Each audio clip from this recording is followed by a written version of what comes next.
kysyä sinulle kysymyksiä. Miksi olit näin elokuvassa? Koska mulla oli autsissa. Älkää. Postitaan hänen tuolla. Toivon mukaan postitaan.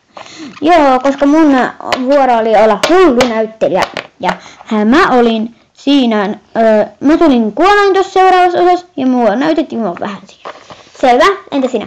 Olin siinä Kaunotarja ensijaksosta, voin paljastaa sen verran, että se minusta tulee haamukuningatar. Ja taas se alkaa. Mutta mä oon ainakin kaunis tässä filmillä. Ja toivon mukaan katsotte tän. Hei hei!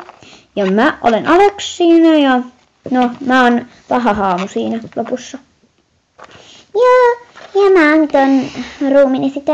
Joo, miten sinun olit jo alaton? Olen ollut syntymässäni asti. Ja siis näytetäänpä vielä kerran Max.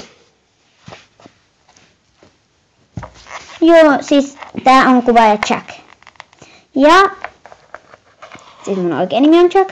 Ja toivon mukaan te katsotte tän, koska mä oon oikeesti tähän 50 päivää niin yrittänyt harjoitella.